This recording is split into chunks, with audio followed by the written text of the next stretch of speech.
삶의 원천인 교회 생활. 바른 교회 생활이야말로 교회 밖에서 바른 삶을 살 수 있도록 하는 원동력이다. 만약 교회 속에서의 모습과 교회 밖의 삶의 모습이 일치하고 있지 않다면 그것은 아직까지 교회 생활이 바르지 못한 까닭이다. 바른 교회 생활에 대해 살펴보도록 하자.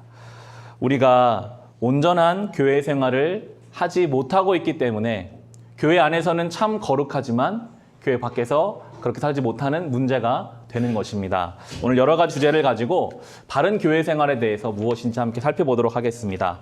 첫 번째는 주일 성수입니다. 주일 성수. 거룩하다 성이고 지킨다의 수입니다. 주일을 거룩하게 지키는 것. 이것이 바른 교회 생활의 중요한 내용이 되는데요. 자, 쭉 읽겠습니다. 그리스도인이냐 아니냐의 1차적인 구별은 주일을 어떻게 지내느냐로 판가름 난다. 주일을 거룩하게 지키는 사람이 그리스도인이다. 주일 성수는 하나님의 명령이기 때문이다. 라고 하며 아래에 있는 출애굽기 20장 말씀이 이제 십계명의 말씀인데요. 우리 같이 한번 주신 말씀 읽어보겠습니다. 안식일을 기억하여 그날을 거룩하게 지켜라. 너희는 엿새 동안 모든 일을 힘써 하여라. 그러나 이렛날은 주 너의 하나님의 안식일이니 너희는 어떤 일도 해서는 안 된다. 너희나 너희의 아들이나 딸이나 너희의 남종이나 여종만이 아니라 너희의 집짐승이나 너희의 집에 머무르는 나그네라도 일을 해서는 안 된다. 아멘. 출애굽기 10계명에 나오는 안식일에 대한 말씀입니다. 엿새 동안은 우리를 위해서 일하지만 일곱째 날은 오직 하나님을 위한 날이니 주를 위해 일하라 라고 말씀하셨습니다. 안식일에 아무 일도 하지 말라는 것은 너 자신을 위하여 아무 일도 하지 말라는 말씀이다. 그날은 하나님의 날인 까닭이다. 그럼 하나님의 날인 이 안식일을 거룩하게 지키는 방법이 무엇일까요? 첫 번째는 반드시 지킨다는 것이다 입니다. 우리 아래 말씀 같이 읽어보겠습니다. 엿새 동안은 일을 하고 이렛날은 나 주에게 바친 거룩한 날이므로 완전히 쉬어야 한다. 안식일에 일하는 사람은 반드시 죽여야 한다. 라고 하면서 하나님이 아주 강하게 말씀하셨습니다. 하나님께서는 안식일을 어기는 사람은 반드시 죽이라고 명령하셨다. 하나님의 날인 안식일을 자신을 위해서 사용하는 것은 하나님의 시간을 도둑질하는 행위이기 때문이다. 실제로 안식일을 안식일의 참 의미로 지키지 않는 사람은 하나님 앞에서 영적으로 죽은 사람이다. 이 시대에 안식일을 지키지 않는다고 죽이지는 않습니다. 그러나 안식일을 제대로 지키지 못한다면 우리의 영은 하나님 앞에서 이미 죽어있는 상태이다라고 말하고 있습니다. 낚시나 등산을 취미로 하는 사람들이 있죠. 늘 일요일에 낚시나 등산을 간다고 한다면 그분들은 보통 토요일부터 흥분된 마음으로 갈 준비를 다 해놓고 일요일 새벽같이 낚시터나 산을 향합니다. 하루 종일 낚시와 등산을 해서 몸이 피곤해도 그 다음날 직장을 가야 해도 그렇게 일요일날 자기가 좋아하는 일을 해야만 그 다음 주 한 주간을 시원한 마음으로 스트레스 없이 살 수 있습니다. 세상의 취미도 그러할진데 우리가 성도로서 주일에 하나님 앞에 나와서 예배하고 봉사하고 혹 그것 때문에 우리가 피곤하고 우리의 마음에 우리의 몸에 어려움이 있다 할지라도 그렇게 우리가 주일을 온전하게 지킬 때에만 다시 한 주를 우리도 어려움 없이 믿음 가운데 깨끗한 영을 가지고 살아갈 수 있는 것입니다. 이 새신자반을 쓰신 이철 목사님은 주일 예배에 대해서 굉장히 강조하시면서 강의 내용을 들어보면 주일 예배를 온전하게 못 드린 그 한 주는 사실 제대로 된 한 주가 될 수 없고 그렇게 주일 예배를 4번이나 제대로 못 드린다면 한 달의 삶이 하나님 앞에 제대로 설 수 없는 것. 그만큼이나 주일 예배가 너무나도 우리에게 중요함을 강조하고 있습니다. 계속 보겠습니다. 둘째는 거룩하게 지키라는 것이다 입니다. 거룩은 구별이란 뜻이다. 세상과 구별됨 없이는 거룩할 수 없다. 구별된 예배, 구별된 봉사, 구별된 성도 간의 친교가 있어야 한다라고 하면서 주일에는 우리가 구별되게 예배를 드리고 있고요.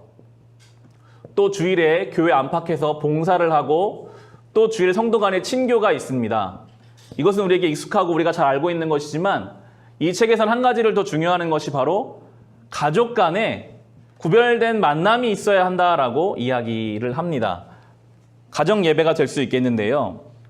가족들이 주일날 예배를 마치면 식사 자리이든 더 좋은 것은 시간을 내서 그날 들은 말씀을 가지고 최소한의 대화를 하고 받은 은혜를 나누고 그 가운데 가지고 있는 기도의 필요를 나누며 서로 기도하는 가족 간의 그런 구별된 만남이 있어야만 그래야만 그날이 거룩한 주일이 될 것이다라고 하면서 요즘 많은 젊은 세대가 자기 삶에 어려움이 있을 때 실제로 부모님께 가서 상담을 하거나 긴밀하게 대화를 하기보다는 같은 또래의 친구들과 대화하는 경우가 더 많다라고 이렇게 이야기하면서 그 이유가 어렸을 때부터 부모님과 어떤 진지한 대화를 나눠본 경험이 별로 없기 때문에 어떻게 할 줄을 모른다라는 거예요.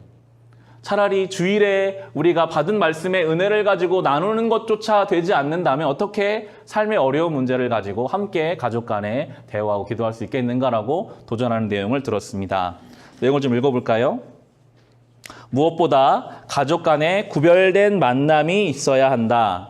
부모와 자식이 함께 모여 그날 들은 말씀을 서로 나누면서 평소와는 구별된 만남의 시간을 보내야 한다.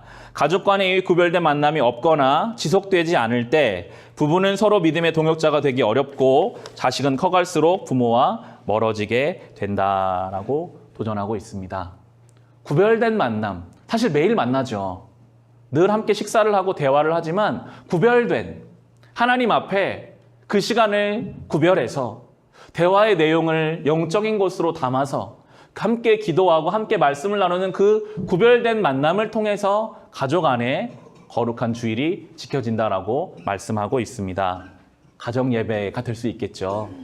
거룩하게 주일을 가정 안에서 지켜가시기를 바랍니다. 세 번째는 반드시 예배당에 나와야 한다는 것이다입니다. 우리 말씀 같이 읽어보겠습니다. 너희는 나 밖에 다른 신들을 섬기려고 은이나 금으로 신들의 상을 만들지 못한다. 나에게 제물을 바치려거든 너희는 흙으로 제단을 쌓고 그 위에다가 번제물과 화목제물로 너희 양과 소를 바쳐라. 너희가 나의 이름을 기억하고 예배하도록 내가 정하여 준 곳이면 어디든지 내가 가서 너희에게 복을 주겠다. 아멘. 이 말씀을 보면 하나님이 정해놓은 곳에서 예배를 드리라라고 말씀하고 계세요. 이 당시에는 성막이었고 솔로몬 시대에는 성전이 됩니다. 하나님께서 지정하신 곳에서 제사를 드리라고 명령하신다. 그런데 우리가 앞서 교회에 대해 배울 때 교회란 건물이 아니라 구원받은 사람들의 모임이며 우리는 만인 제사장을 외친 종교개혁으로 모인 개신교인이기에 반드시 우리가 생각하는 예배당에서 목사가 주관해야만 예배가 성립되는 것은 아닙니다. 실제로 저는 목사로 부름받았지만 모든 성도들이 예수 그리스도의 은혜로 인해서 우리는 다 왕같은 제사장들입니다. 그래서 개인적으로 가정에서 어머니가 기도를 하고 아버지가 말씀을 전하며 예배를 드리는 것도 분명한 예배가 됩니다. 천주교에서는 그걸 예배로 보지 않아요. 사제들이 예배를 주관해야만 예배라고 하고 성도들끼리 있으면 성경 공부라고 이야기를 하지만 우리 개신교는 종교개혁으로부터 나와서 만인 제사장서를 믿고 있기 때문에 모두가 다 그런 역할을 감당할 수 있습니다. 그러나, 지금 읽겠습니다. 그러나 예배당이 아닌 다른 장소에서 예배를 드리려고 한다면 확인해야 할 사항이 있다. 그곳에서 드리는 예배가 예배당에서 드리는 예배만큼 혹은 그보다 더 마음이 집중된 예배인가 하는 것이다. 주일 예배는 우리의 삶에 절대적으로 중요하다. 한 주간의 삶의 질과 수준을 결정한다. 만약 그곳에서 드린 예배가 예배당에서만큼 하나님 앞에 집중할 수 없다면 예배는 예배당에서 드리는 것이 좋다. 주일 아침 온 가족이 예배드리기 위해 지정된 곳을 찾는 것 자체가 더없이 아름다운 훈련이요 헌신이다 라고 우리에게 방향을 제시해 주고 있습니다. 물론 집에서 어디서든 예배를 드릴 수 있으나 정해진 장소에서 우리가 주일 아침 몸과 마음을 준비해서 그 장소로 가는 것부터가 헌신이고 훈련이 되는 것이기 때문입니다. 그러나 또한 항상 그렇듯 모든 것에는 정신이 중요하다. 그 정신을 상실하면 문자의 노예가 되어 철저하게 주일 성수하는 것 같으나 실은 알맹이를 잃어버린 형식적 종교인으로 전락하기 쉽다. 또 다른 면을 제시하고 있어요. 그렇다고 날마다 매주일 성전에 와서 예배를 드린다고 해서 그 예배가 온전한 예배일까? 그저 몸만 왔다 몸만 가는 예배도 될 수 있기 때문에 늘 우리는 중심이 깨어서 주일을 성수해야 한다고 하면서 여러 가지 우리가 당할 수 있는 이야기들을 이제 해놓습니다. 제가 좀 읽어볼게요. 주일에 당직인 경찰은 예배당에 가기 위해서 임지를 떠나서는 안 된다. 그는 자신의 임지를 지키면서 그곳에서 하나님의 거룩한 손과 발이 되어 평소보다 더 많은 사람에게 주님의 사랑을 보여주는 봉사자가 되어야 한다. 그것이 거룩한 예배다. 주일 성수는 예배당에서만 하는 것이 아니다. 라고 하며 한 가지 가정하는 게 있는데, 우리가 예배를 드리러 주일에 예배당에 오고 있는데 예를 들어 길가에 피를 흘리며 쓰러져 있는 사람이 있다면 우리가 예배를 드리기 위해 이 사람을 모른 척하고 교회에 와서 거룩하게 예배를 드리는 것이 하나님이 기뻐하신 예배인가? 아니면 예배당에 가지 못한다 할지라도 이 사람을 병원으로 잘 인도해주고 이 사람을 돕는 것이 예배일까요? 후자가 맞다라고 책에서는 이야기합니다. 왜냐하면 예수님께서 예를 드셨죠. 선한 사마리아인 예가 그렇습니다. 어떤 사람이 어떤 사람이 강도를 만나서 죽어가고 있는데 레위인과 제사장은 그냥 그 사람을 지나가고 사마리아인만이 그 사람을 데려다가 잘 치료해줬을 때 하나님이 사마리아인의 행동을 더 기뻐하셨다라는 이야기가 있고요. 이재철 목사님이 목회하시면서 경험한 예화도 하나 있습니다. 한 성도가 아마 젊은 여자 성도였던 것 같아요. 자기 오빠가 지방에서 결혼을 하는데 믿지 않는 오빠여서 주일날 식을 잡은 거예요. 본인은 서울에서 신앙생활을 하고 있고 맡겨진 사역이 있기 때문에 이 사역을 버려두고 지방에 자기 친오빠의 결혼식을 가는 것이 마음에 걸려서 결혼식을 가지 않으려고 합니다. 하면서 목사님한테 어떻게 하는 게 좋을지 물어봤대요.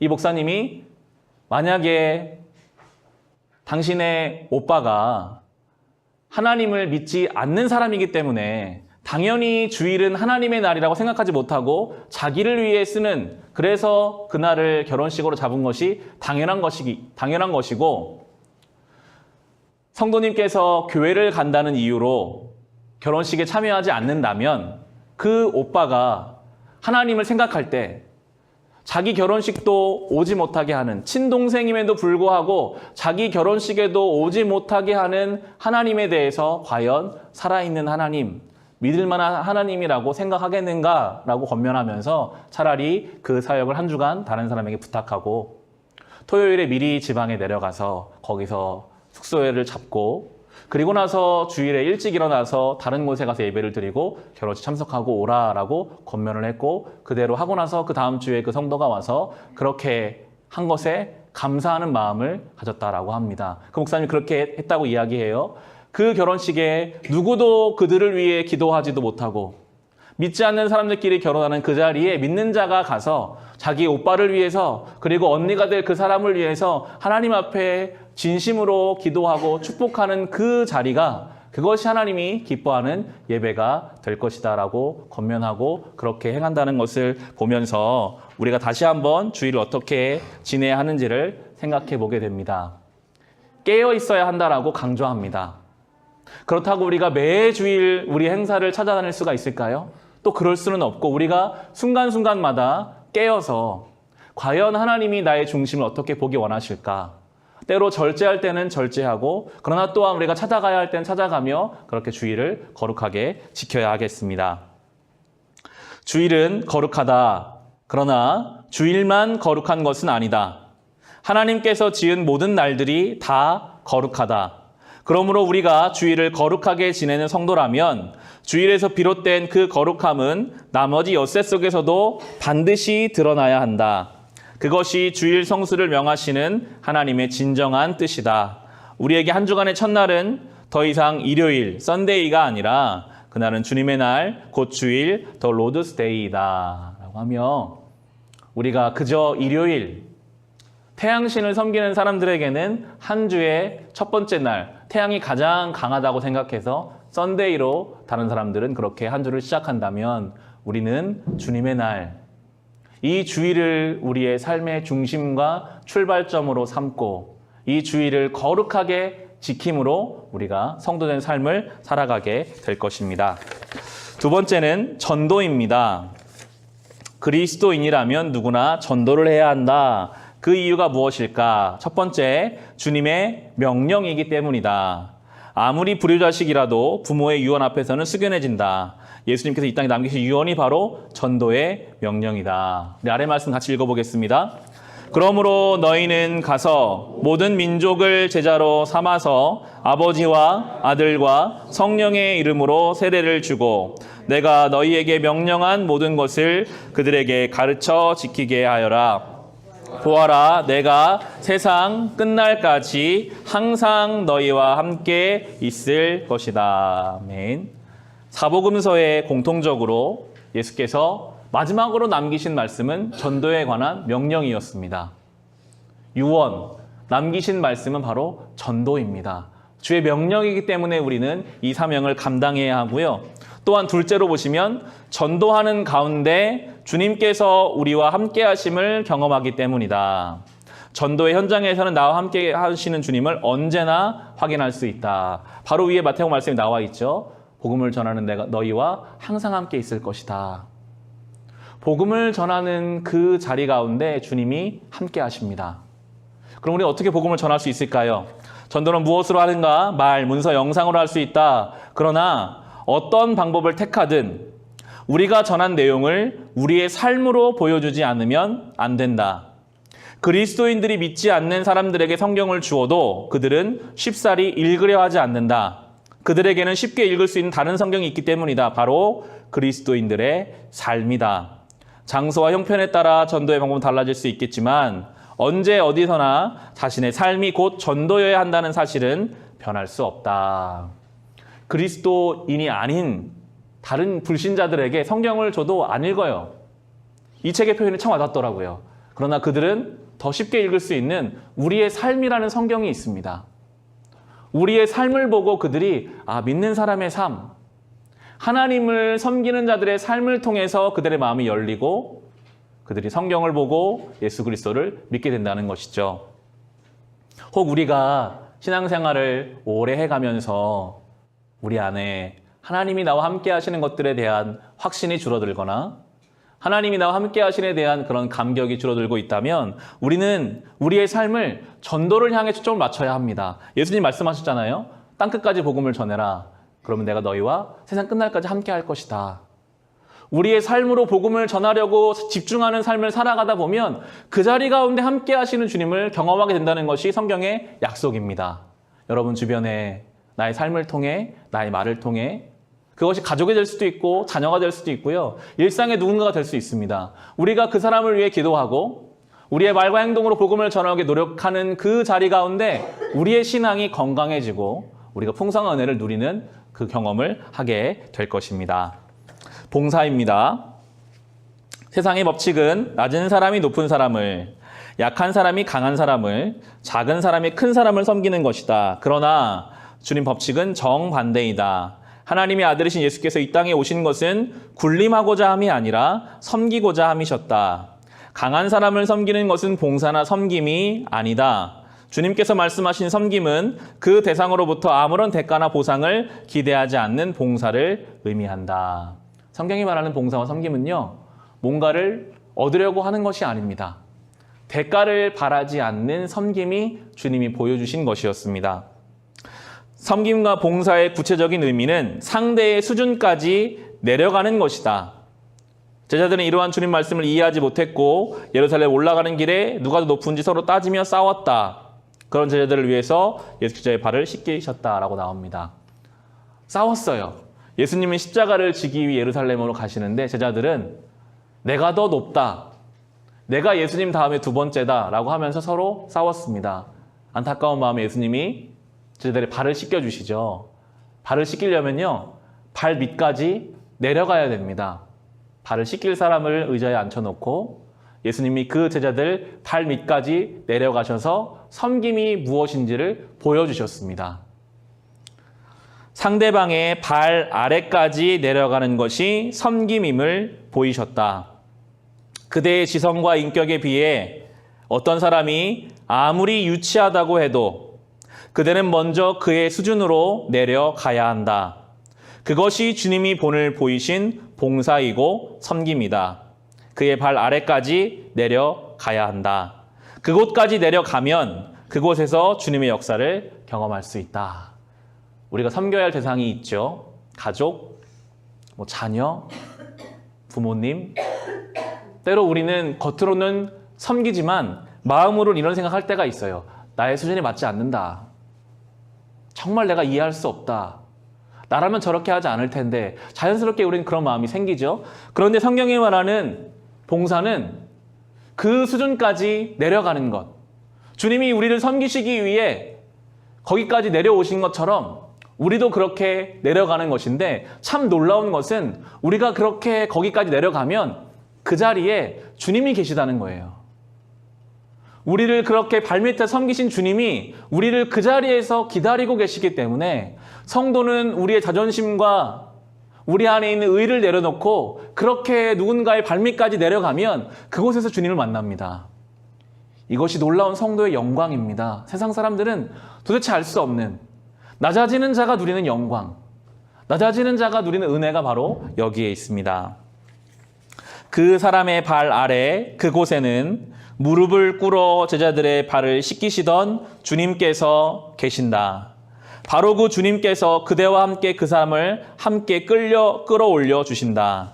나의 자존심과 체면을 내려두고 주님 말씀대로 살고자 했을 때 반드시 우리는 주님의 은혜를 경험케 된다라고 합니다. 발 아래까지 내려가는 섬김, 그 가운데 계시는 주님을 만나시기를 바랍니다. 무릇 교회에 다니는 그리스도인이라면 예배당에 떨어진 쓰레기를 줍는 봉사라도 해야 한다.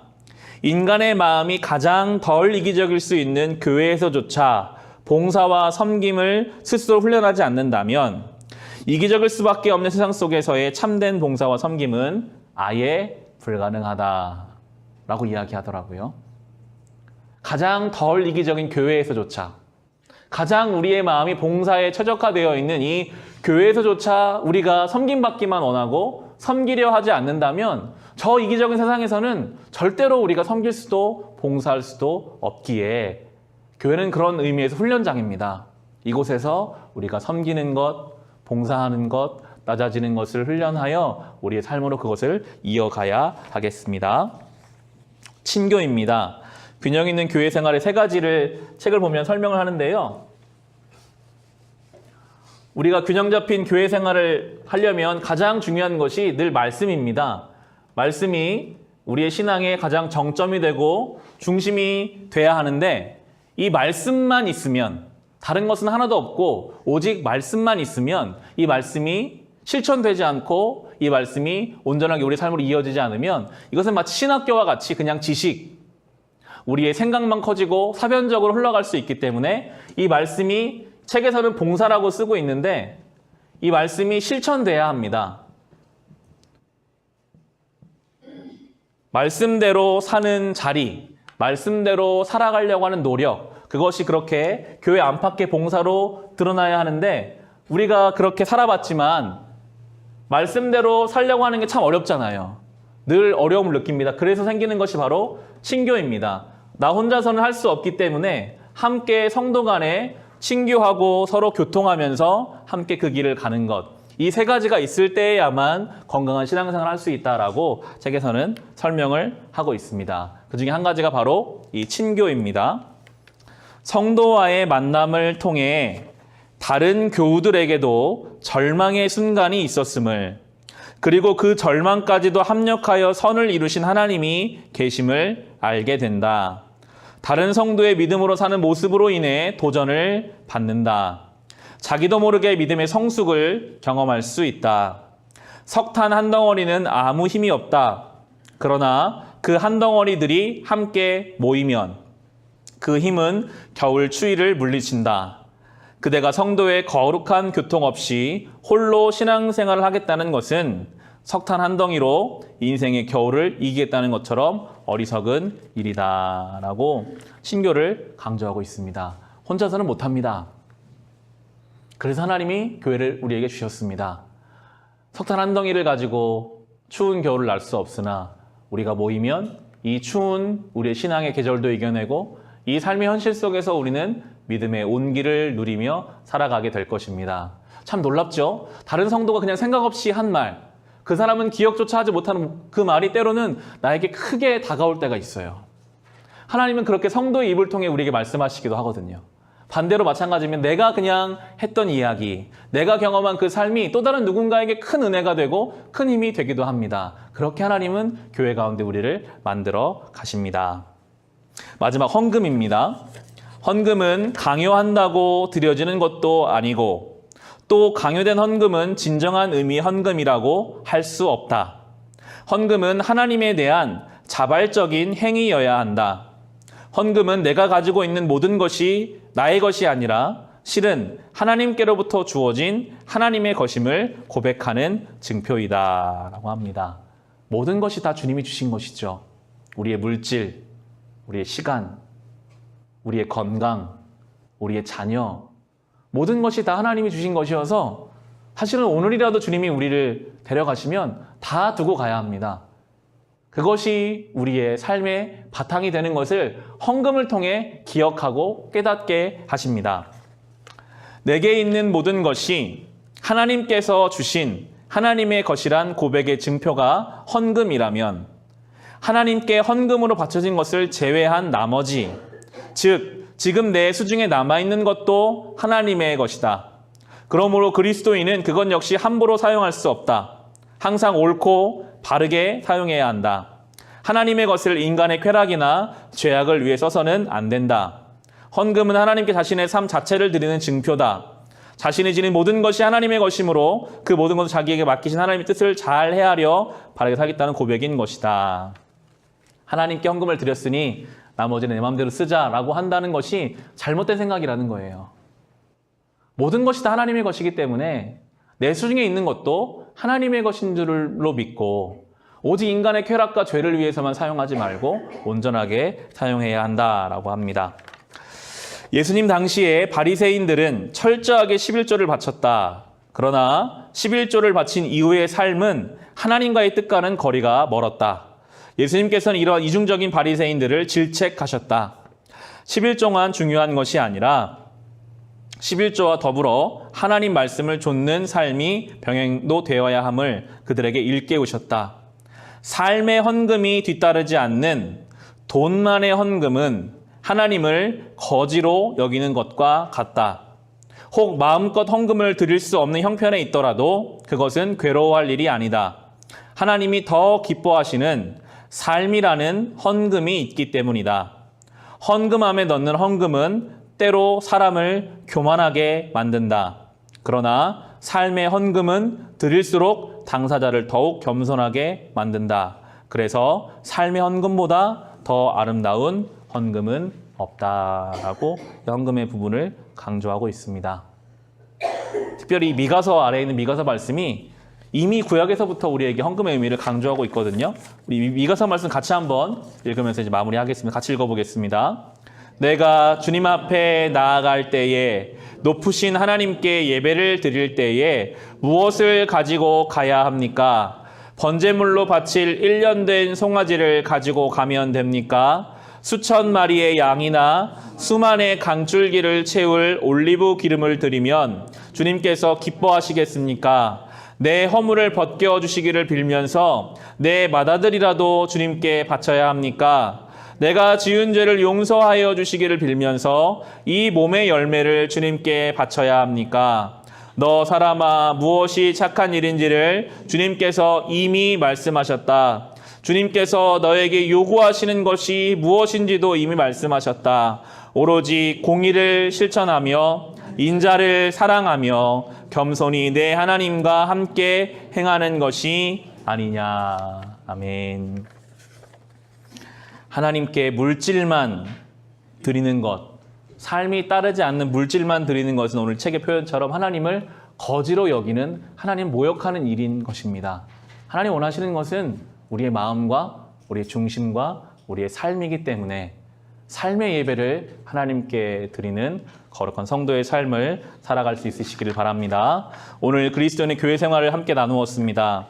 주일 성수, 정말로 중요한 이 주일 성수에서부터 전도와 봉사, 친교, 헌금에 이르기까지 여러 가지 면에 있어서 우리가 참 쉽게 지나쳤던 것들의 의미를 한 번 더 새겨보고 더 깊은 신앙의 길을 경험할 수 있으시기를 주의 이름으로 축원합니다.